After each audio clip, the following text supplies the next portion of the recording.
1 मई से श्रमिक स्पेशल ट्रेनें चलनी शुरू हुई थी और जो हमारे प्रवासी श्रमिक भाई बहन हैं उनको उनके गंतव्य स्थान तक पहुंचाने के लिए रेलवे ये ट्रेनें चला रही थी। आज तक 3,840 श्रमिक स्पेशल ट्रेनें आज 28 मई तक चली हैं और करीब 52 लाख पैसेंजर जा चुके हैं।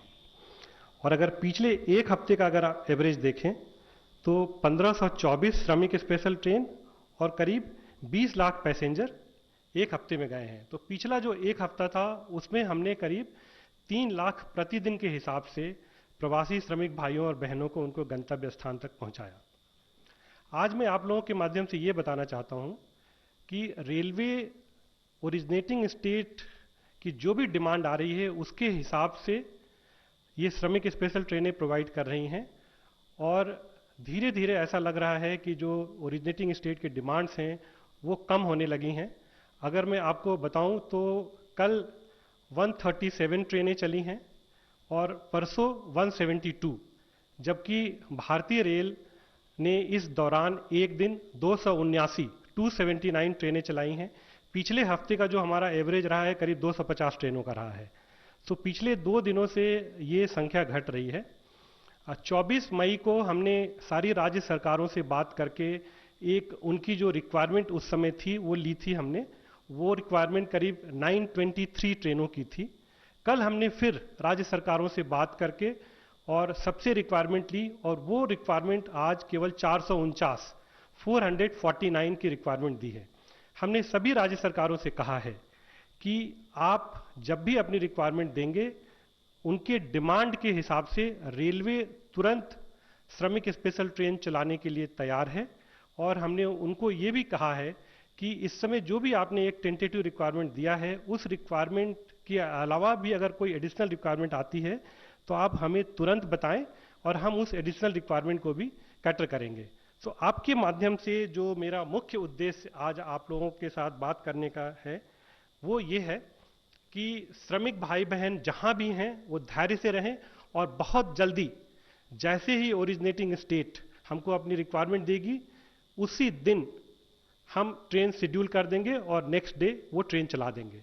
हमने ओरिजिनेटिंग स्टेट से ये अनुरोध किया है और उनके कंटिन्यूअस टच में है कि वो लोग वहाँ पे जो लोकल श्रमिक भाई बहन रह रहे हैं उन तक पहुँचें, उनसे बात करें, पब्लिसाइज करें और रजिस्ट्रेशन की प्रक्रिया सुगम करें और ये देखें कि जो भी श्रमिक भाई बहन अपने गंतव्य स्थान पे श्रमिक स्पेशल से जाना चाहते हैं उनका जल्दी से जल्दी रजिस्ट्रेशन हो और वो अपनी रिक्वायरमेंट हमको बताएं और इस तरह से हम तुरंत एक दिन के अंदर वो ट्रेन चला देंगे अगर जैसी रिक्वायरमेंट होगी। तो मेरा मुख्य उद्देश्य आप लोगों के माध्यम से श्रमिक भाई बहनों से यही अनुरोध करना था कि रेलवे पूरी तरह से तैयार है और आप लोगों को जल्दी से जल्दी अपने श्रमिक भाई बहनों को गंतव्य स्थान पे पहुंचाएंगे।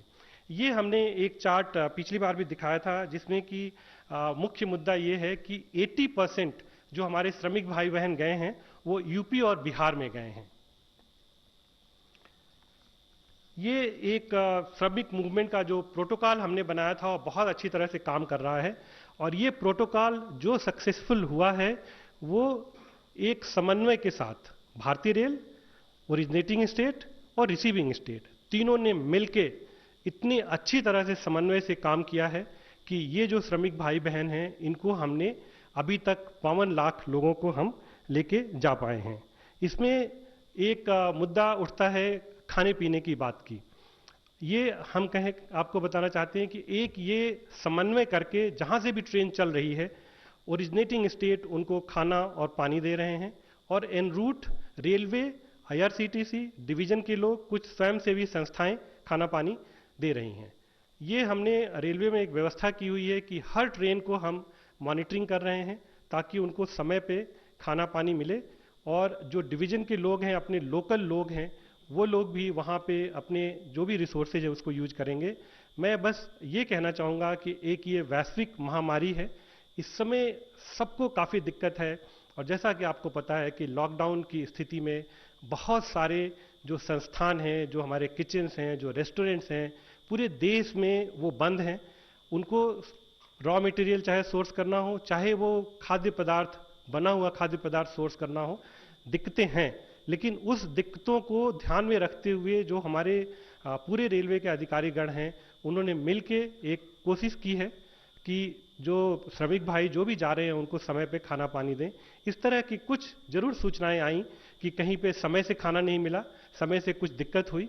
उन सबको हम एक तरह से ध्यान में रखते हुए जो भी हमें सूचनाएं आ रही हैं उसको एनालाइज करके हम कोशिश करते हैं कि अगले दिन उस तरह की कोई समस्या नहीं आए।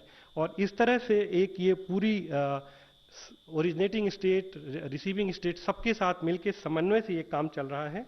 और जो रिसीविंग स्टेट हैं वो जैसे ही वहाँ पे श्रमिक भाई बहन पहुँचते हैं, वहाँ की जो व्यवस्था है, खाने पीने की व्यवस्था हो, चाहे क्वारंटाइन की व्यवस्था हो, चाहे स्क्रीनिंग की व्यवस्था हो, चाहे वो उनको अपने घर तक ले जाने की व्यवस्था है, वो कर रहे हैं।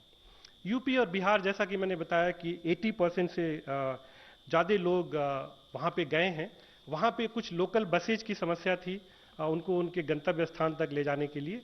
फिर हमने रिसीविंग स्टेट से ये बातचीत करके वहाँ पे लोकल ट्रेनें लगाई हैं, जो हमारी मेमू और डेमू ट्रेन होती है उसको हमने लगा रखी है, इस खास करके यूपी और बिहार में। और करीब 350 से ज़्यादा ट्रेनें चलाई जा सकती हैं, ताकि जो श्रमिक भाई बहन हैं उनको जहाँ स्टेट में पहुँचे हैं तो उनको वहाँ से हम लेके जा पाएँ। ये जो ट्रेनें हमने चलाई वहाँ से, उसमें ओरिजिनेटिंग स्टेट पे सारी व्यवस्था ओरिजिनेटिंग स्टेट ने करी। उनकी स्क्रीनिंग की व्यवस्था, उनके मेडिकल कंडीशन की जो जांच थी उसकी व्यवस्था, उनके खाने पीने की व्यवस्था, उनको बसेज में लेके आए। और जो ट्रेनें थीं वो, अगर मैं नेक्स्ट स्लाइड पे जाऊं तो आपको ये बताना चाहता था कि चूंकि ओरिजिनेटिंग स्टेट पे बहुत सारी व्यवस्था उनको करनी पड़ती है, तो ज़्यादा ट्रेनें हमारी 14 बजे से 24, 2 बजे से 12 बजे मिडनाइट तक ज़्यादा ट्रेनें हम चला पाए। और जो सुबह के समय था, चूंकि उनको तैयारी में टाइम लगता था, सुबह के समय कम ट्रेनें चली। और जो एक ये वाला बैंड है 14 से 24 का, इसमें सबसे ज़्यादा ट्रेनें चली। और जो ट्रेनें हमने शुरू में प्लान की थी कि हर आधे घंटे पे चलाएंगे, वो हमको हर 5 मिनट 10 मिनट पे चलानी पड़ी। एक ये फिगर आपको बताना चाहता हूँ, क्योंकि काफ़ी इस तरह की रिपोर्ट्स आ रही हैं कि ट्रेनों को डाइवर्ट किया गया। इसमें देखिए 3 फेज में आपको देखने की ज़रूरत है। 1 से 19 मई के बीच में कोई भी ट्रेन डाइवर्ट नहीं हुई। फिर जो तीसरा फेज देखेंगे, 25 से 28 मई के बीच में कोई भी ट्रेन डाइवर्ट नहीं हुई। ये जो एक बीच का फेज है 20 से 24 मई, जो 20 से 24 मई का जो फेज है, जैसा मैंने आपको बताया कि स्टेट गवर्नमेंट से जैसे जैसे डिमांड आती थी, रेलवे ने पूरी कोशिश करी कि उस डिमांड को हम तुरंत मीट करें। अगर हम किसी स्टेट गवर्नमेंट ने आज हमको रिक्वायरमेंट दी, हमारी पूरी कोशिश होती थी कि कल उसके लिए हम ट्रेन चला पाएं। जो ये 20 से 24 का जो बैंड देख रहे हैं, इसी बैंड में एक दिन 279 ट्रेन चली और बाकी 3 दिन भी 250 से ज़्यादा ट्रेन चली। एक दिन 265 चली, एक दिन 270 चली, ये रिक्वायरमेंट के हिसाब से। और ये जो ट्रेनें गईं, उसमें 90% ट्रेनें, जो ये इस 20 से 24 का जो पीरियड है, 90% ट्रेनें ये यूपी और बिहार को गईं। तो ये जो 4 दिन का पीरियड ऐसा आया जिसमें कि जो यूपी और बिहार के जो नेटवर्क थे वो कंजेस्ट हो गए। सो मैं आप लोगों को बस ये बताना चाहता हूं कि 3840 ट्रेनें, उसमें से केवल 71 ट्रेन, 1.8% ट्रेन, वो भी खाली 4 दिन के लिए हमने डाइवर्ट करी। और इसलिए करी कि उस दिन हम अपने जो स्टेट गवर्नमेंट्स की रिक्वायरमेंट थी उसको हम मीट विथ करना चाहते थे। और उस रिक्वायरमेंट मीट विथ करने के लिए हमको ज़्यादा ट्रेनें चलानी पड़ी, रूट नेटवर्क कंजेस्टेड हो गया। और उसको जो एक हम लोगों का स्ट्रेटजी होती है, जो एक स्टैंडर्ड प्रोटोकॉल होता है, उससे की। सो ये मैं आपके माध्यम से बताना चाहता हूँ कि जो डाइवर्ट की गई ट्रेनें वो बहुत ही कम की गई, 1.8% ऑफ 3840। जो दूसरी चीज मैं आप लोगों के माध्यम से बताना चाहता हूं कि ये एक वैश्विक महामारी का समय है और पूरे विश्व में ये आज समस्या है। और इस पीरियड में हमको हर तरह के प्रिकॉशंस लेने हैं। हमारे जो श्रमिक भाई बहन हैं उनको हमको उनके गंतव्य स्थान तक पहुंचाना है। उनकी सुरक्षा का ध्यान रखना है, और उनको जो पहुंचा रहे हैं वो भी हमारे रेलवे के 12 लाख श्रमिक भाई हैं, श्रमिक भाई बहन हैं। जो रेलवे के 12 लाख श्रमिक भाई बहन हैं वो दिन रात 24 घंटे इसके लिए काम कर रहे हैं, चाहे वो ट्रैक का मेंटेनेंस हो, चाहे वो कोचेज का मेंटेनेंस हो, चाहे सेफ्टी का मेंटेनेंस हो। और उन्होंने ये काम करके जो 3840 ट्रेनें चलाईं, सभी ट्रेनें अपने नियत रूट से गईं, केवल 71 ट्रेनें डाइवर्ट हुईं। और आपको एक चीज़ मैं ये बताना चाहता हूँ, काफ़ी मैंने रिपोर्ट देखी, तकलीफ होती है, हमें तकलीफ इसलिए होती है कि जो हमारे 12 लाख रेलवे के श्रमिक भाई बहन हैं उनके मनोबल पे कहीं असर पड़ता है। कहा गया कि 9 दिन में कोई ट्रेन गई। मैं आप लोगों के माध्यम से ये बताना चाहता हूं कि 3 दिन से ज्यादा केवल 4 ट्रेनों ने समय लिया है, 72 घंटे से ज्यादा केवल 4 ट्रेनों ने समय लिया है, और वो ट्रेनें मणिपुर, जिरीबाम, अगरतला की तरफ जा रही थीं। 4 ट्रेनें छोड़ दीजिए 3840 में से, तो 3836 ट्रेनें 4 दिन से कम, 72 घंटे से कम में गई हैं वो। और वो भी उसमें 2 मेन फैक्टर थे जिसकी वजह से कुछ ट्रेनें विलंब हुई। एक फैक्टर ये था कि आसाम में लैंडस्लाइड हुआ, लैंडस्लाइड में पानी आ गया, 12 घंटे तक वो ट्रैक बंद करना पड़ा हमको सेफ्टी की दृष्टि से, और वहाँ पे हमें ट्रेनें रोकी, 12 घंटे तक रोकी, और जितने भी उसमें मुसाफिर थे उनको एक ऐसे स्टेशन पे रोका जहाँ पे कि हर चीज़ की व्यवस्था थी। सो मैं आप लोगों के माध्यम से ये कहना चाहता हूँ कि अगर 3840 ट्रेनें, उसमें से अगर मैं आपको बताऊं 90% ट्रेन जो 3500 ट्रेन है, वो जो नॉर्मल मेल एक्सप्रेस की एवरेज स्पीड होती है, नॉर्मल मेल एक्सप्रेस की एवरेज स्पीड होती है, उससे ज़्यादा एवरेज स्पीड से पहुंची हैं। 3500 ट्रेनें उसके ज़्यादा एवरेज स्पीड से पहुंची हैं जो नॉर्मल मेल एक्सप्रेस होता है। केवल 10% ऐसी ट्रेनें हैं जिनमें 2 घंटे से 4 घंटे या 5 घंटे का विलंब हुआ है। और जैसे कि मैंने आपको बताया कि केवल महज 4 ट्रेनें हैं जिन्होंने 72 घंटे से ज़्यादा लिया। उसके जो रीजन मैंने बताए कि एक तो उनका लंबी जर्नी थी, वो मडगांव से जाके जिरीबाम जाना था, उसको बीच में लैंडस्लाइड मिल गया। कुछ ट्रेनें हमारी विलंब हुई, आप लोगों को पता है कि गैस लीक हो गई थी वहाँ पे, जहाँ पे हमको ट्रेनें काफ़ी देर तक बंद करनी पड़ी। जो भी उस रूट पे ट्रेनें थीं उसको किसी तरह से डाइवर्ट करके ले जाना पड़ा।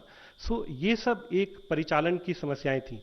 लेकिन मैं अपने श्रमिक भाइयों बहनों को बताना चाहता हूँ कि रेलवे और पूरा भारतीय रेल परिवार, जो हमारे 12 लाख श्रमिक भाई और बहन हैं, वो 24 घंटे काम कर रहे हैं आपको बिल्कुल सुविधा के साथ पहुँचाने के लिए। आपको जो भी खाने पीने की दिक्कतें हुई हैं वो उसको डेली बेसिस पे एनालाइज करके हम लोग कर रहे हैं। और एक ये वैश्विक महामारी का समय है, नॉर्मल समय नहीं है। नॉर्मली IRCTC अपने कॉन्ट्रैक्टर के थ्रू खाने की व्यवस्था करता है। आज का समय ऐसा है कि जो हमारे कॉन्ट्रैक्टर हैं उनको लोग काम करने के लिए नहीं मिल रहे हैं, कोचेज में जाके खाना डिस्ट्रीब्यूट करने के लिए लोग नहीं मिल रहे हैं। फिर जो ये भारतीय रेल के जो हमारे श्रमिक भाई बहन हैं वो आगे आए, हमारे स्काउट्स गाइड्स आगे आए और सब लोग आगे आए। कई जगह पे ऐसे हुआ कि जो भारतीय रेल परिवार की महिलाएं हैं उन्होंने टेम्परेरी किचन बनाए, पूड़ियाँ तली, सब कुछ बनाया अपने आप। तो इस तरह से एक पूरा प्रयास करके हम लोगों ने कोशिश करी। और ये जो सबसे अंत में मैं आप लोगों के माध्यम से अपील करता हूँ कि ये मिनिस्ट्री ऑफ हेल्थ की भी एडवाइजरी है, मिनिस्ट्री ऑफ होम की भी एडवाइजरी है कि जिन लोगों को कुछ मेडिकल कंडीशंस हैं, जो प्रेग्नेंट लेडीज हैं, वो अगर यात्रा से बचें तो अच्छा रहेगा। मैं समझता हूँ श्रमिक भाई बहनों को इस समय जो समस्याएं हैं उस समस्याओं को मैं समझता हूँ, उनको घर जाने की जल्दी है। उसको मैं ये कहना चाहता हूँ कि भारतीय रेल जहाँ तक संभव है अपने डॉक्टर्स भेज के जहाँ भी जरूरत पड़ी हमने उसको अटेंड कराया। और करीब 30 से ज़्यादा डिलीवरीज हुई हैं ट्रेन में। मैं ये कहना चाहता हूँ कि अगर 30 से ज़्यादा डिलीवरीज ट्रेन में हुई हैं, इसका मतलब वो बहन कितनी मुसीबत में होगी तब उन्होंने ट्रेवल किया। इस वैश्विक महामारी के समय में कोई भी बहन जिसको कि पता है कि वो एडवांस स्टेज ऑफ प्रेगनेंसी में है, वो कभी इस ट्रेन में ट्रेवल नहीं करेंगी, लेकिन उनकी मजबूरियां होंगी, उन्होंने ट्रेवल किया होगा। और भारतीय रेल के जो डॉक्टर हैं, नर्सेज हैं, 24 घंटे काम करके उनको जहाँ पे जरूरत पड़ी वहाँ पहुँचे, उनकी डिलीवरी कराई, उनको हॉस्पिटल में शिफ्ट किया, उनको घर में शिफ्ट किया। सो ये बस मुझे ये कहना है आप लोगों के माध्यम से कि जो हमारे श्रमिक भाई बहन हैं उनको हम भारतीय रेल बिल्कुल कम से कम समय में उनके गंतव्य स्थान पर पहुंचाएंगे, पूरी सुविधाओं के साथ पहुंचाएंगे। इस बात पे वो विश्वास ना करें कि ट्रेनें 9 दिन लेट हो रही हैं, इतने दिन लेट हो रही हैं। ट्रेनें बिल्कुल समय से चल रही हैं। और अगर ये 20 से 24 का पीरियड छोड़ दें, जिसमें कि थोड़ी सी ट्रेनें विलंब हुई, थोड़ा सा जो मेल एक्सप्रेस का एवरेज टाइम है उससे कम लगा, आज अगर देखें पिछले 24 के बाद से सारी ट्रेनें मेल एक्सप्रेस ट्रेन की एवरेज स्पीड से ज़्यादा जा रही हैं। 20 से पहले सुपर फास्ट ट्रेन की स्पीड से भी ज़्यादा ट्रेनें गई हैं। ये मैं सबको भरोसा दिलाना चाहता हूं। और इस भरोसे के साथ मैं एक बार फिर से श्रमिक भाई बहनों को बताना चाहता हूं कि भारतीय रेल कटिबद्ध है, कम से कम समय में आपको अपने गंतव्य स्थान तक पहुंचाएगी। Thank you. धन्यवाद सर। आई थिंक काफ़ी हद तक जो है वह इस समस्या का समाधान हो गया है। स्पेशल राजधानी और श्रमिक स्पेशल कंजेशन की वजह से हमें डाइवर्ट करनी पड़ी। What steps railway thinks could have been taken for better operations? Is there any lesson in this particular project for the railways?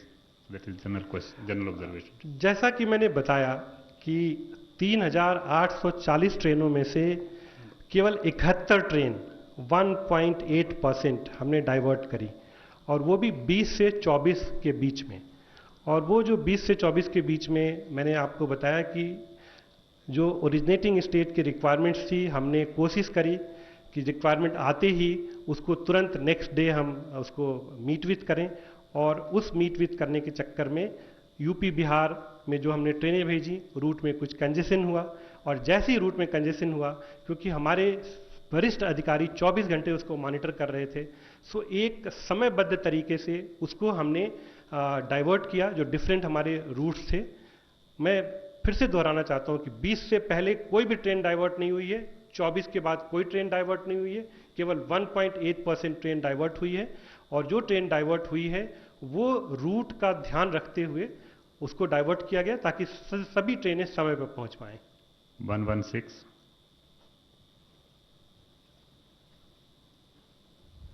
Sir, ये आपने जो बताया कि ट्रेन्स डाइवर्ट, सर एक सवाल, कंजेशन कितना ज़्यादा था? नॉर्मल डे की ट्रैफिक से ज़्यादा था? क्योंकि हम जानते हैं कि दीनदयाल उपाध्याय जो जंक्शन है वो नॉर्मली बहुत ज़्यादा कैपेसिटी हैंडल करता है। क्यों डाइवर्जन हुआ सर? क्या दिल्ली से ज़्यादा ट्रैफिक था? दूसरा सर, क्योंकि हम 230 ट्रेनें ही चला रहे थे। और सर डेथ का कोई आंकड़ा रेलवे के पास अगर हो तो? देखिए, आपका ये बहुत अच्छा सवाल है और ये काफ़ी लोग हमसे पूछ रहे हैं कि हम तो 2000 मेल एक्सप्रेस ट्रेन चला रहे हैं और इस समय हमने खाली 279 ट्रेनें चलाई, तो क्यों कंजेशन हो गया? ये काफ़ी सवाल पूछे जा रहे हैं।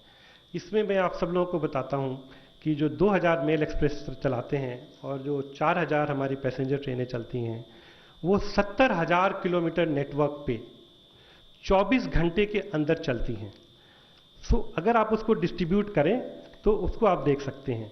ये मैंने आपको अपने प्रेजेंटेशन में बताया कि उस समय सब तरफ से ट्रेनें, उस समय करीब 90% ट्रेनें यूपी बिहार जा रही थी, चाहे वो साउथ से आ रही हैं, चाहे बॉम्बे से आ रही हैं, गुजरात से आ रही हैं, सबको यूपी और बिहार के नेटवर्क पे जाना था। और जो कि मैंने बताया कि 2/3 ट्रेनें, वो जो एक बैंड है 14 बजे से 24 बजे तक, मतलब रात के 12 से 14 बजे तक हमारा वो पीरियड निकल गया। 24 घंटे में खाली 10 घंटे के बैंड में हमको ट्रेनें चलानी पड़ी। नॉर्मल जो हमने शेड्यूलिंग करी हुई है, अगर आप देखेंगे तो सुबह हम नॉर्मली 8 बजे से शेड्यूल कर देते हैं और मिडनाइट तक शेड्यूल करके रखते हैं। हमारी कोशिश रहती है कि जो श्रमिक भाई बहन आ रहे हैं उनको रात को ना आना पड़े स्टेशन पे। लेकिन चूंकि ये एक वैश्विक महामारी का समय है, नॉर्मल समय नहीं है, उनको जो लोकल अथॉरिटीज हैं उनको वहाँ पे उनकी स्क्रीनिंग करनी होती है, उनका मैनिफेस्ट के हिसाब से चेकिंग करनी होती है। ये हमारे भाई बहन 8 बजे तक नहीं पहुँच पा रहे हैं, 10 बजे तक नहीं पहुँच पा रहे हैं। ये लोग 2 बजे के बाद पहुँचना शुरू कर रहे हैं। जो ट्रेनें हमने आधे घंटे के इंटरवल पे चलाने के लिए शेड्यूल किया, वो ट्रेनें हमको 5-5 मिनट पे एक ट्रेन के पीछे ट्रेन चलानी पड़ रही है। इस तरह से जो उस दिन 20 से 24 के बीच में जो हमें समस्याएं आई, क्योंकि हमने बहुत ज़्यादा ट्रेनें यूपी बिहार के लिए चलाई और पहले दिन ही, जैसे कि आपने कहा कि हमने चूंकि 24 घंटे हमने कंट्रोल पे अपने आदमी लगाए हुए थे, हमको 1-2 घंटे में ही पता चल गया कि ये नेटवर्क में प्रॉब्लम आ रही है। दूसरी समस्या, अगेन ये चूंकि नॉर्मल टाइम नहीं है, जो ट्रेन जहाँ पे पहुँच रही है कुछ ऐसे टर्मिनल्स हैं, अगर मैं आपको नाम लूं, गोरखपुर, जौनपुर, पूर्णिया, कटिहार, जहां के श्रमिक भाई बहुत ज़्यादा हैं। जौनपुर, गोरखपुर में तो एक एक दिन में, कल अगर मैं आपको एग्जाम्पल दूं तो 36 ट्रेनें खाली गोरखपुर पे हैंडल हुई हैं। अब अगर एक दिन में 36 ट्रेनें गोरखपुर पहुंचेंगी, वहां के डिस्ट्रिक्ट अथॉरिटी को मैं बधाई देता हूं, उनको पूरा मैं साधुवाद देता हूं कि 36 ट्रेन में जो यात्री आए उनको उन्होंने स्क्रीन किया, उनको खाने पीने की व्यवस्था करी, उनको बसेज में बिठा के सॉर्ट आउट करके किसको किस गांव में ले जाना है वहां लेके गए, क्वारंटाइन किया। सो ये एक नॉर्मल टाइम नहीं है। नॉर्मल टाइम से अगर इसको कंपेयर ना करें तो बहुत अच्छा है। 36 जी Sir, this is Mohit Sharma from Times Now. Sir, I have a question with regards to the constant videos that we've seen of passengers looting a lot of food items out there on the station, sir. It seems that the passengers of these Shramik trains have been claiming that they did not have enough water, enough food, and hence they had to resort to such things. And also, if you could please clarify regarding a lost train, reports which had surfaced as well. What exactly was the reason, and why was it that a train which was headed towards Gorakhpur had to be stranded in Odisha? Thank you. Stranded in Odisha, sir. Okay. Thank you.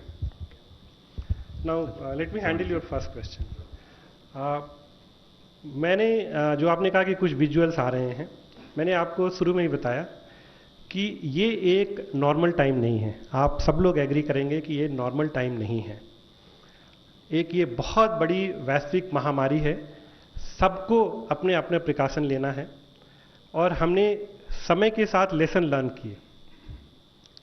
शुरू में जब ट्रेनें कम थी, ये समस्या जैसे कि मैंने आपको बताया कि नॉर्मल टाइम में जो खाने पीने की व्यवस्था होती है वो कॉन्ट्रैक्ट के थ्रू होती है। जो कैटरिंग कॉन्ट्रैक्ट IRCTC के होते हैं, जो कॉन्ट्रैक्टर के लोग होते हैं, वो खाना देते हैं। शुरू में जब हमने ट्रेन शुरू करी, कोरोना की वजह से कॉन्ट्रैक्टर के कई ऐसे लोग थे जो ट्रेन में जाके खाना डिस्ट्रीब्यूट नहीं करना चाहते थे। शुरू में कुछ दिनों तक ये सिस्टम चला कि अगर एक ट्रेन में 62 या 72 लोग हैं, शुरू में 54 लोग थे, बाद में 72 लोग थे, उससे 2-4 खाना एक्स्ट्रा रख के एक पैकेट बना के हम लोग वहाँ पे दे देते थे और आपस में लोग इसको बांट लेते थे। फिर कहीं कहीं ये इशूज उठे और वो हम लोगों ने भी वीडियो देखा कि अगर हमने कुछ 72 का पैकेट दे दिया तो कुछ श्रमिक भाई बहन, जो कि हम पूरी तरह से सहमत हैं, पूरी तरह से उनकी वेदना को समझते हैं कि वो आए हैं, उनको तकलीफ है, कुछ ऐसी चीज़ें हुई कोच के अंदर कि उस खाने को आपस में बांटने में कुछ समस्याएं आईं। उसके बाद से हमने जैसे जैसे ये सब चीज़ें हमको पता चलता रहा, फिर हमने स्ट्रेटजी बनाई।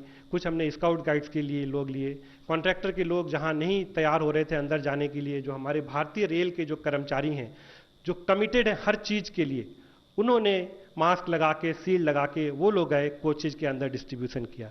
सो ये जो एक फिर से मैं कहना चाहता हूँ कि जो 3840 ट्रेनें हमने चलाई, उसमें अगर हम देखें तो जो ये घटनाएं 1-2 आ रही हैं, महज 2 या 3% ट्रेनों में हुई हैं। 97, 98, 99%, 97, 98, 99% में ये सब बिल्कुल सुचारू रूप से चला है। ये एक फिर से मैं कहता हूँ, दोहराता हूँ, बार बार दोहराना पड़ रहा है कि एक ये नॉर्मल टाइम नहीं है, और इसमें जो भी हमको लेसन्स मिले, उस लेसन्स को ध्यान में रखते हुए हम इसको ठीक करते गए। और अगर आपको मैं बताऊं कि अभी जो सिस्टम चल रहा है वो काफ़ी ठीक चल रहा है। सेकंड क्वेश्चन क्या था? वो मैं इसलिए नहीं आंसर कर रहा था कि मैंने अपने प्रेजेंटेशन में कर दिया था। ये आप सबसे अनुरोध है, मुझे सबसे अनुरोध है कि प्लीज़ इस कोरोना के समय में ऐसी रिपोर्टिंग ना करें जिसका कोई बेस ना हो। मैं तो यही कहूँगा कि फेक न्यूज़ है। फेक न्यूज़ इसलिए है, किसी ने कहा कि 9 दिन में सिवान ट्रेन पहुंची, वो ट्रेन 2 दिन से पहले पहुंच गई है। मेरे पास ट्रेन का नंबर और टाइमिंग है, आप में से जो लेना चाहें उसको ले लें। आप इस तरह से न्यूज़, फेक न्यूज़ देना बहुत ही गलत बात है। फिर किसी ने कहा कि वो ट्रेन भटक गई, रास्ता भटक गई। ऐसे थोड़े ना ट्रेन रास्ता भटक जाती है। आपको मैंने बोला कि 71 ट्रेन हैं जो 20 से 24 के बीच में थी। 3840 ट्रेनें अपने नियत रूट पे गई हैं। जो 71 ट्रेन 20 से 24 के बीच में जो 1.8% है, उनको हमने रूट्स डाइवर्ट किए, और रूट्स डाइवर्ट किए। जो बिहार की ट्रेनें थीं उनको हमने झारसीगुड़ा रूट से भेजा। झारसीगुड़ा रूट से जो जाती है ट्रेन वो वहीं से जाती है। यूपी की ट्रेनें ज़्यादा हो गई थी। जो नेबरिंग स्टेट थे, आपको पता है, अगर आप यूपी बिहार की ज्योग्राफी समझते हैं तो गोरखपुर को छपरा के थ्रू भी हम अप्रोच कर सकते हैं। कुछ ट्रेनें, जैसा कि मैंने आपको बताया कि गोरखपुर की सबसे ज़्यादा ट्रेनें थी, तो कुछ गोरखपुर की ट्रेनों को हमने छपरा होते हुए भेजा, झारसीगुड़ा से होके। ये सब एक टेक्निकल काम है जिसको कि हमारे कंट्रोलर्स ने बैठ के, और जो एक उस समय स्थिति थी, उस स्थिति को ध्यान में रखते हुए ट्रेनों को डाइवर्ट करा। और जो मैंने आपको बताया, फिर से मैं दोहराता हूं कि 9 दिन तो छोड़ दीजिए, केवल 4 ट्रेनें 4 दिन से ज़्यादा टाइम लगा है, जिसमें कि वो ट्रेन लैंडस्लाइड का 12 घंटे का इशू था, वो ट्रेन मडगांव से लेके वहां तक जा रही थी। बाकी सारी ट्रेनें, जो मैंने कहा कि 90% ट्रेनें अपने मेल एक्सप्रेस के जो एवरेज टाइम है, वो सब डेटा हमारे पास है, उससे गई हैं। और केवल 10% टाइम में 2 घंटे, 4 घंटे, 5 घंटे का डिले हुआ। तो ये बिल्कुल फेक न्यूज है कि कोई ट्रेन भटक गई, कोई ट्रेन उधर चली गई, 9 घंटे सिवान पहुंचने में लग गया। ये सब प्लीज हम आपसे अनुरोध करते हैं कि इस तरह के न्यूज ना दें, क्योंकि इस तरह के इक्के दुक्के न्यूज को लेके जो बात कही जा रही है वो ठीक नहीं है। और जो हमारे भारतीय रेल के 12 लाख श्रमिक भाई बहन 24 घंटे काम कर रहे हैं, उनको मनोबल को तोड़ने में ये सहायक होती है। तो मेरा आप सबसे हाथ जोड़ के अनुरोध है कि प्लीज इस तरह के फेक न्यूज प्लीज ना दें। 150। सर, मेरा सवाल है कि अब तक कितने लोगों की डेथ हुई है, क्योंकि इसको लेके औपचारिक तौर पे कुछ नहीं बताया गया है, कहीं से कुछ आंकड़ा आ रहा है, कहीं से कुछ आंकड़ा आ गया। अगर आप स्पष्ट कर देंगे तो ज़्यादा बेहतर रहेगा उसको रिपोर्ट करने को लेकर, और वजह को लेकर भी दलील दी गई कई बार कि बीमार थे या बाकी चीज़ें थी। अगर आपके पास कोई आंकड़ा हो, कितने लोगों की डेथ और वजह क्या रही है इन सब चीज़ों? देखिए, किसी की मृत्यु हो जाए उससे बढ़ के कोई तकलीफ नहीं है। और मैं सभी उन परिवार के साथ संवेदना व्यक्त करता हूं कि जिनके किसी परिवारजन की मृत्यु हो गई। इसके लिए हमें बहुत अफसोस है, और मैं बता रहा हूं कि भारतीय रेल का जो परिवार है उसका हर सदस्य को अफसोस है कि इस तरह की कोई समस्या आई। जैसा कि मैंने आपसे कहा कि ये हेल्थ मिनिस्ट्री की भी एडवाइजरी है, होम मिनिस्ट्री की भी एडवाइजरी है, और रेलवे ने भी एडवाइजरी दी हुई है कि कृपया अगर आपको कोई बीमारी पहले से है, या आपकी एज ज़्यादा है, या आप बहन कोई प्रेग्नेंट है, तो वो इसमें यात्रा ना करें। जहां तक मृत्यु के आंकड़े की बात है, मैं आपको ये बताना चाहूंगा कि भारतीय रेल सबसे पहले, अगर कहीं से भी कोई हमें सूचना मिलती है, तो हमारे भारतीय रेल के एक सिस्टम है, कंट्रोल का सिस्टम है, नियरेस्ट हॉस्पिटल बेस पे गाड़ी को रोक के और डॉक्टर वहां जाके पूरी तरह से उनकी जान बचाने की कोशिश करते हैं। और यही कारण है कि कई यात्रियों को डॉक्टरों ने जाके अटेंड किया, कई माताओं बहनों को, जैसा कि मैंने बोला, कि ट्रेन में डिलीवरी कराई, जैसे ही पता चला समय में जाके ट्रेन में डिलीवरी कराई। सो ये जो हमारे श्रमिक भाई बहन हैं, मैं समझ सकता हूं जो इस समय विषम परिस्थिति है, इसमें ये स्टेज होते हुए भी उनको यात्रा करना पड़ रहा है। मेरा अनुरोध है कि वो लोग यात्रा ना करें। जो भी ये मृत्यु होती है, एक सेट प्रोटोकॉल है, इसमें जो लोकल स्टेट गवर्नमेंट की पुलिस जीआरपी इसको पूरा इन्वेस्टिगेट करती है, और उसमें जो मृत्यु का कारण है, क्या परिस्थिति है, इन सबको इन्वेस्टिगेट करती है। अब ये बिना इन्वेस्टिगेट किए हुए, मैंने देखा कुछ रिपोर्ट्स ऐसी आई कि भूख की वजह से मृत्यु हो गई। वो हमारे पास, हमने सारा एनालाइज किया, उन ट्रेनों में कोई खाने पीने की कमी नहीं थी। अगर 1500 भाई बहन जा रहे थे तो उसमें से 1499 भाई बहन बिल्कुल सकुशल अपनी जगह पहुंच गए। ट्रेनों में कुछ ऐसी जगह हुई कि कुछ मृत्यु हुई। आंकड़ा जहां तक है, ये आंकड़ा हम कंपाइल कर रहे हैं डिफरेंट स्टेट गवर्नमेंट से। इसमें कुछ मृत्यु ट्रेन में हुई है, कुछ मृत्यु ट्रेन में स्टेशन पे पहुंचने के बाद भी कुछ स्थिति ऐसी थी, डॉक्टर ने अटेंड किया, वहां मृत्यु हुई है।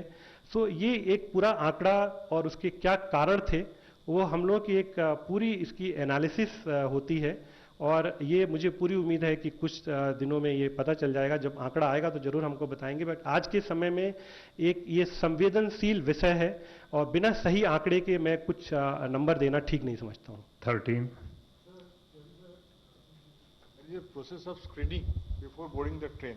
So can you tell us how many passengers were deported or debarred from boarding the train because of the symptom?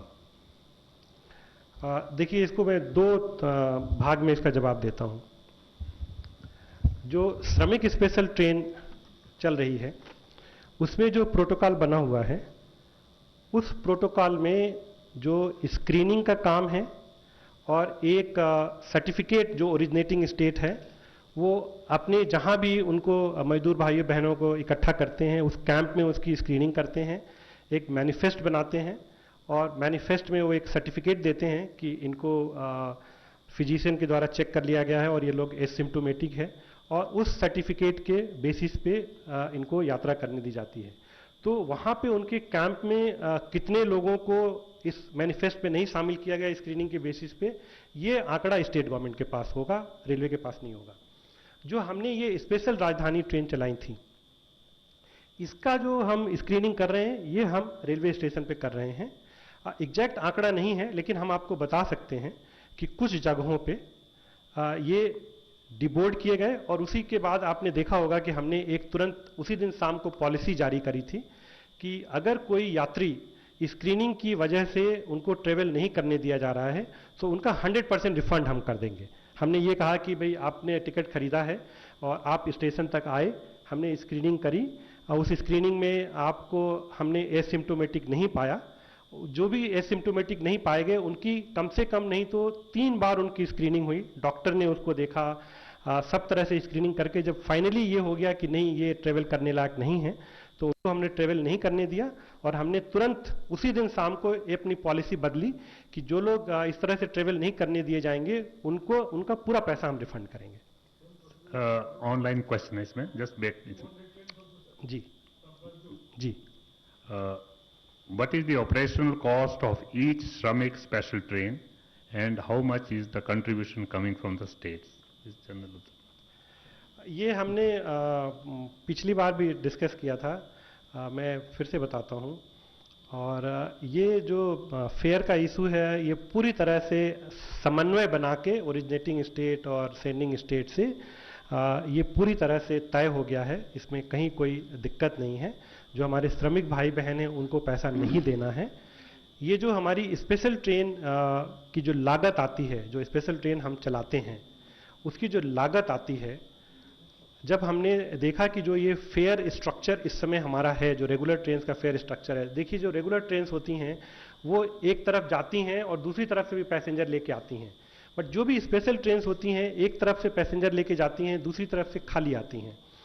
तो जो भी हम स्पेशल ट्रेन चलाते हैं, जैसे कि आपने देखा होगा कि अगर कोई भी व्यक्ति अगर स्पेशल ट्रेन हायर करना चाहता है तो उसको नॉर्मल से हम दुगना रेट और कुछ जो ट्रेनें वेट कर रही हैं उसके बोर्डिंग चार्जेज और कई तरह के चार्जेज मिला के और वो एक तरह से उनको हम उसका किराया बताते हैं। लेकिन जो श्रमिक स्पेशल ट्रेन थी, हमने जो एक रेगुलर ट्रेन के लिए फेयर होता है हमने बिल्कुल वही फेयर रखा और जो हमारी लागत आ रही है और जो फेयर की वजह से हम कलेक्ट कर पा रहे हैं उसका जो रेशियो 85 और 15 का है। मतलब अगर 100 रुपए हमारी लागत आ रही है स्पेशल ट्रेन में और जो हम फेयर से कलेक्ट कर पा रहे हैं वो केवल 15 रुपए है, 85 रुपए रेलवे को, भारत सरकार को ये वहन करना पड़ रहा है। तो एक तो ये बताना चाहता हूँ। दूसरे जो फेयर की बात थी, इनिशियली कुछ ऐसा हुआ था, कुछ स्टेट ने पहले दिन से ही पैसा देना शुरू कर दिया था, कुछ स्टेट ने श्रमिक भाई बहनों से पैसा लिया, लेकिन जब वो लोग अपने गंतव्य स्थान पे पहुंचे तो उनको वो पैसा रिइंबर्स किया। लेकिन आज के दिन में जो फेयर है वो फेयर ओरिजिनेटिंग स्टेट या सेंडिंग स्टेट दे रहा है। ये पूरी तरह से एक समन्वय स्थापित हो गया है। Thank you sir. 24। सर मेरा सवाल उसी आंकड़े को लेकर है कि कुछ जैसे आया है सवाल कि कुछ यात्रियों की, श्रमिकों की डेथ हुई है। आपने बताया कि कुछ अधिकतर लोग बीमार थे, तो रेलवे ने क्या ये जांच करवा ली कि वो सारे पैसेंजर्स बीमार थे या फिर, क्योंकि बड़ा सवाल ये आ रहा है कि कई जगह खाना नहीं पहुंचा, भूख से भी डेथ हुई हैं, तो क्या मानते हैं रेलवे की कुछ भूख से भी हुई हैं या सारे बीमार थे?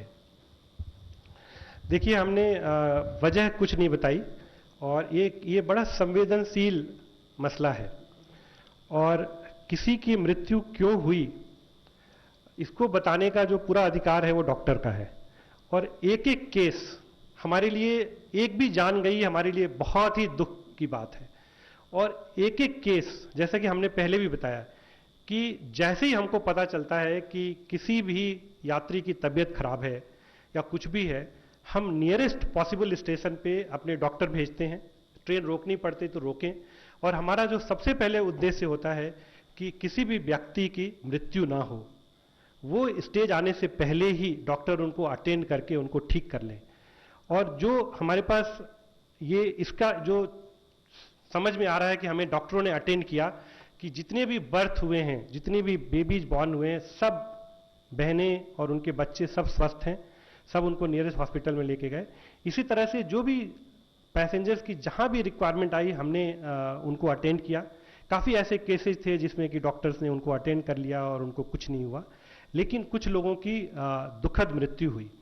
उसका मैं बिल्कुल रीजन नहीं बता पाऊंगा और मुझे बता भी नहीं सकता हूं, क्योंकि उसकी पूरी इन्वेस्टिगेशन होगी, डॉक्टर उसका रीजन बताएंगे। लेकिन जो मैं आप लोगों से अनुरोध कर रहा था कि अगर ये कह देना, मुझे नहीं पता कि आप लोगों को कहां से, किसको कहां से पता चला कि भूख के मारे उनकी मृत्यु हुई, ये कह देना बिना किसी इन्वेस्टिगेशन के, ये संवेदनशील नहीं है, और खास करके इस वैश्विक महामारी के समय में। और जो मैं आपको बातें बताना चाहता था कि अगर 1500 यात्री किसी ट्रेन में गए हैं और 1499 यात्री सकुशल पहुंच गए हैं और एक यात्री की किसी वजह से मृत्यु हो गई है, तो उसको किसी के लिए ये कहना कि भूख के मारे हुई है, ये मुझे थोड़ा आप लोगों से अनुरोध है कि ये ठीक नहीं है। इस वैश्विक महामारी में सब एक एक केस का इन्वेस्टिगेशन हम लोग कर रहे हैं। और जहां तक आपको हमने खाने की बात बताई कि 24 घंटे कंट्रोल में हमारे लोग बैठे हुए हैं। एक एक ट्रेन की मॉनिटरिंग होती है कि किसको कहाँ पे खाना मिला, किसको कहाँ पे खाना देना है, और वो करके, और जैसा मैंने आपको बताया कि सारी टीम, चाहे आईआरसीटीसी की टीम हो, चाहे डिवीजन की टीम हो, चाहे भारतीय रेल परिवार की महिलाएं भी उसमें लगी हुई हैं, कई स्वयंसेवी संस्थाएं काम कर रही हैं। और मैं सबसे अनुरोध करता हूं कि जिनको भी श्रमिक भाइयों से हमदर्दी है, वो कृपया पूरे भारतवर्ष में जहां भी हो सके वो सहायता करें। और एक ये मिला जुला सबका साझा काम है, चाहे वो ओरिजिनेटिंग स्टेट हो, रिसीविंग स्टेट हो, भारतीय रेल हो। इस समय हमको एक बिल्कुल टीम की तरह मिलके सबको एक दूसरे की मदद करने की जरूरत है।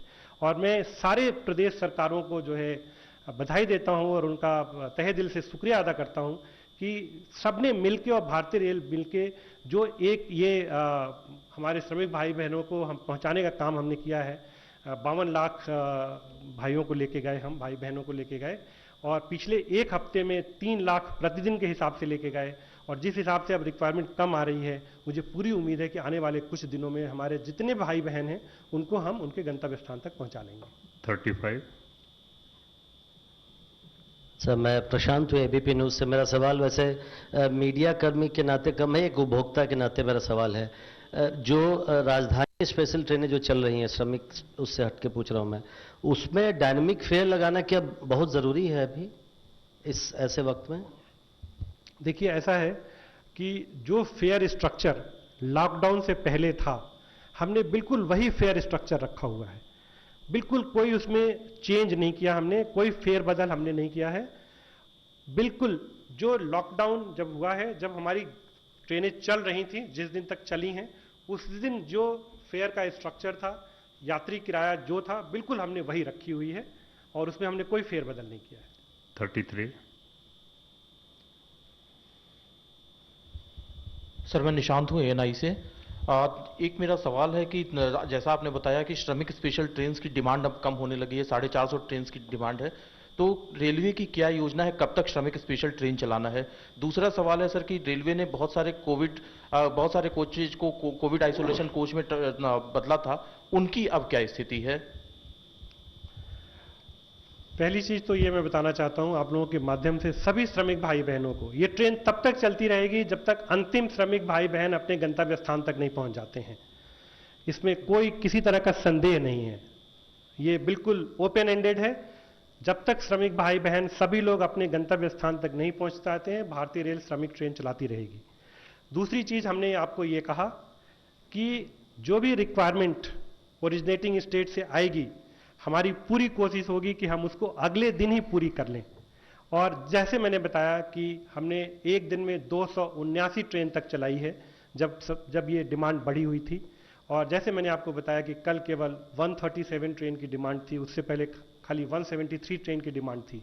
तो ये दर्शाता है कि इस समय हमारे पास जो डिमांड आएगी हम नेक्स्ट डे उसके लिए ट्रेन चला पाएंगे। Last question mister Sanjay Sharma. Sorry, Covid coach का ऐसा है कि हमने 5000 से ज़्यादा कोविड कोच बनाया था, और ये जो 20 से 24 के बीच में जो एक रिक्वायरमेंट की सर्ज आई थी, उस दिन हमने कुछ 50% कोचेज को निकाला था, एक निर्णय लिया था। 50% कोचेज हमने छोड़ दिए थे कि जैसी रिक्वायरमेंट आएगी। अब ये सर्ज खत्म हो गया है, सारे कोविड केयर कोचेज अपनी अपनी जगह पे वापस चले गए हैं। सर, संजय शर्मा आज तक से हूं मैं। मुझे ये जानना था, एक तो जो 200 ट्रेन चलेंगी 1 जून से, क्या उनमें शताब्दी स्तर की भी ट्रेन होंगी? और दूसरा ये कि सुप्रीम कोर्ट ने जो अपने ऑर्डर में कहा है वो कितनी बड़ी चुनौती है रेलवे के लिए कि सारे लोगों को टाइम से पहुंचाएं, खाने पीने की दिक्कत ना हो, अभी आपने बताया, लेकिन इसके अलावा कि लोग सुरक्षित पहुंचें, उसको लेकर कितनी बड़ी चुनौती है? ये जो 200 ट्रेनें चल रही हैं वो हमने ट्रेनें नोटिफाई कर दी हैं, और इसमें बुकिंग चल रही है ऑलरेडी। बुकिंग को हम मॉनिटर कर रहे हैं। और आपने देखा होगा कि कल हमने एक निर्णय ये भी लिया कि जो एडवांस रिजर्वेशन पीरियड होता है वो हमने नॉर्मल कर दिया है। नॉर्मल कर दिया बिल्कुल, जो नॉर्मल समय में होता था, तो हम धीरे धीरे नॉर्मलसी की तरफ बढ़ रहे हैं। हमने तत्काल सेवा भी, जो लॉकडाउन से पहले जितनी तरह की चीज़ें थी वो हमने सब इस्टेब्लिश कर दी। और दूसरे फेज में एक रिक्वायरमेंट को हम मॉनिटर करते हुए दूसरे फेज में हम और ट्रेनें चलाने का बिल्कुल निर्णय लेंगे। इसमें हम बिल्कुल मॉनिटर कर रहे हैं कि कैसे कैसे रिक्वायरमेंट आ रही है, बुकिंग कैसे हो रही है। और ये 1 जून से ट्रेनें चलने के बाद जहाँ भी ज़रूरत होगी, चाहे वो शताब्दी है, चाहे वो गरीब रथ है, चाहे वो दुरंतो है, जहाँ जहाँ जिस रूट पे रिक्वायरमेंट होगी वो चलेगी। अभी जो हमने 100 ट्रेनें सेलेक्ट की थी, वो हमने एक ये ध्यान रखा है कि भारतवर्ष के जो सारे नेटवर्क हैं उसमें इन ट्रेनों की पहुंच हो जाए। एक तो ये हमने ध्यान रखा। दूसरा, हमने एक एनालिसिस की, एनालाइज किया कि किन किन रूट पे ज़्यादा ट्रेनें चलती थी, जहाँ पे वेटिंग लिस्ट बहुत ज़्यादा होती थी, जहाँ रिक्वायरमेंट होती थी, उनके हिसाब से ये चला। जो आपने ऑनरेबल सुप्रीम कोर्ट का निर्णय के बारे में बताया, मुझे बहुत खुशी है कि ऑनरेबल सुप्रीम कोर्ट ने कल जो कहा, मैं आपको ये बताना चाहता हूँ कि वो चीज़ें हम लोग पहले से ही कर रहे हैं। हम फ्री खाना पीना सबको दे रहे हैं। ओरिजिनेटिंग स्टेट पे जो हमारी प्रोटोकॉल बना हुआ है, ओरिजिनेटिंग स्टेट पे ओरिजिनेटिंग स्टेट गवर्नमेंट उनको खाना पीना देती है। इन रूट हम उनको फ्री खाना पीना सब जगह दे रहे हैं।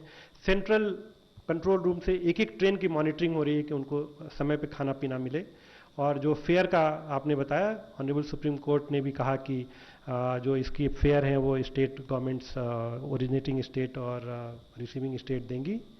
और जहाँ तक समय से पहुँचाने की आपने ट्रेनों की बात बताई, और दूसरी चीज़ बोली कि जल्दी से जल्दी पहुँचाने का, उन दोनों का मैंने आपको बताया कि ये कुछ फेक न्यूज आ गए थे जिसकी वजह से एक ये पूरा भ्रम बना कि 9 दिन में सिवान ट्रेन पहुँची। 9 दिन में तो हमारी ट्रेन, हमने बताया कि 4 दिन में तो हमारी ट्रेन जिरीबाम पहुँच गई, सिवान की ट्रेन केवल 2 दिन में पहुँची है। फिर एक आया कि लोग ट्रेनें भटक गईं, इधर चली गईं, उधर चली गईं। वो हमने बताया 73 ट्रेन्स 1.8% हमने डाइवर्ट की थी। कल भी हमने एक समाचार देखा था कि किसी ने लिखा कि जो ट्रेन प्रयागराज जाना था वो लखनऊ चली गई। मैं आप लोगों को ये बताना चाहता हूँ कि ये एक रेगुलर टाइम नहीं है। जो हमारे पैसेंजर्स जब चल रहे हैं वहाँ पे वो बताते हैं हमको कहाँ जाना है, कैसे जाना है। पूरी ट्रेन की जर्नी में हम उनका पूरा एसर्टेन करते हैं कि कौन किसको कहाँ जाना है। और जब हमको पता चला कि इसमें इलाहाबाद के लोग कम हैं और लखनऊ के रूट के लोग ज़्यादा हैं, तो कानपुर में स्टेट गवर्नमेंट से बात करके एक ये निर्णय लिया गया कि इस ट्रेन को हम लखनऊ ले जाते हैं। अब उसके लिए एक खबर बनाना कि ट्रेन भटक गई, ये थोड़ा सा एटलीस्ट इस समय में मैं आप लोगों से अनुरोध करता हूं कि कृपया इस तरह के खबर अगर आप ना दें तो सबके लिए, हम सबके लिए, और जो हमारे श्रमिक भाई बहन हैं सबके लिए भलाई होगी इसमें। ये भारतीय रेल, ये नॉर्मल ट्रेन नहीं है। भारतीय रेल ने पूरी फ्लेक्सिबिलिटी इसमें बरती हुई है। अगर हमने बॉम्बे से कोई ट्रेन चलाई हावड़ा के लिए और रास्ते में हमको पता चलता है कि इसमें हावड़ा के नहीं, दुर्गापुर के लोग हैं, इसके लोग हैं, उसके लोग हैं, हमने सब फ्लेक्सिबिलिटी दे रखी है स्टेट गवर्नमेंट को ट्रेनें शॉर्ट टर्मिनेट की जा सकती हैं, ट्रेनें एक्सटेंड की जा सकती हैं, ट्रेनों का रूट बदल सकता है, ट्रेनों का स्टॉपेज बदल सकता है। श्रमिक भाई बहनों के लिए जो भारतीय रेल को करना पड़ेगा वो हम करेंगे, लेकिन इन सब चीज़ों के लिए कृपया फिर से अनुरोध करता हूं कि इस तरह की खबर ना छापें कि ट्रेन भटक गई और ये हो गई। एक बहुत बड़ा प्रोटोकॉल होता है और कोई भी ट्रेन रास्ता नहीं भटक सकती है, ये मैं आप लोगों के माध्यम से बताना चाहता हूं। धन्यवाद sir. Thank you so much. Thank you.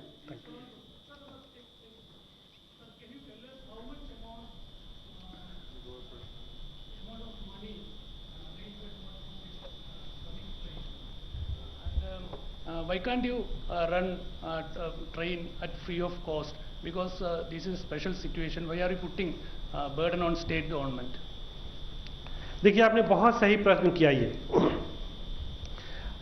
Bharat सरकार इसका 85% पैसा दे रही है और जो 15% पैसा था वो एक नॉर्मल फेयर के रूप में, नॉर्मल फेयर जो बिल्कुल नॉर्मल फेयर होता है वो होता है। और ये एक जो निर्णय था कि बिना पैसे के अगर हम फ्री ट्रेन चलाते तो उसका एक मैनेजमेंट करना मुश्किल हो जाता। जो राज्य सरकारें ट्रेन को जो डिमांड कर रही हैं, चूंकि उनको एक छोटा सा हिस्सा देना है, तो वो एक जो मैनेजमेंट कर रही हैं कि हमें कितने श्रमिक हैं, उनके हिसाब से कितनी ट्रेन बनती है, उसका एक पूरा मैनेजमेंट हो रहा है। आप एग्री करेंगे मुझसे कि अगर हम कह देते कि भारत राज्य सरकारें को कोई पैसा नहीं देना है, जितनी ट्रेन डिमांड करनी है कर दें, और कल को कोई बोले हमको 700 ट्रेनें दे दीजिए। अभी भी मैं आपको बताना चाहता हूं, और ये आप डेटा ले सकते हैं, अभी भी मैं आपको बताना चाहता हूं कि ऐसी कई राज्य सरकारों ने हमसे ट्रेन मांगी और एक ट्रेन में 1400 से 1500 लोग जाने थे। ऐसी कई ट्रेनें हैं, कम से कम 50 से ज्यादा ट्रेनें हैं जिसमें 500 से 1000 के बीच में केवल यात्रा किए।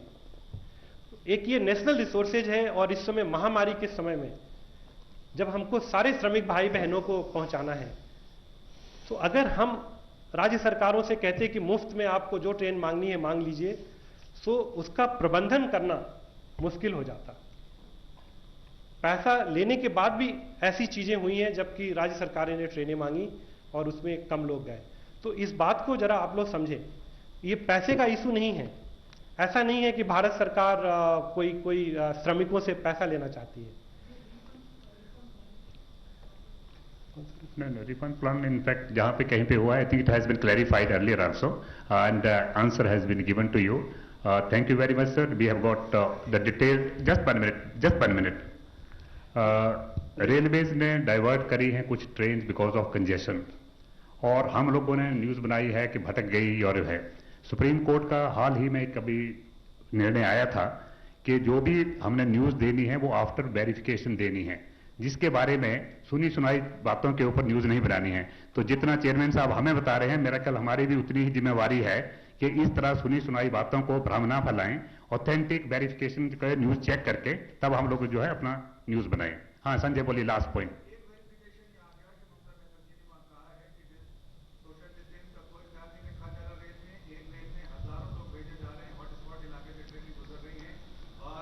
अभी देखिए, this is just WhatsApp message you are reading just now. This it has been taken note by the railway board and we will take care of that. Thank you very much.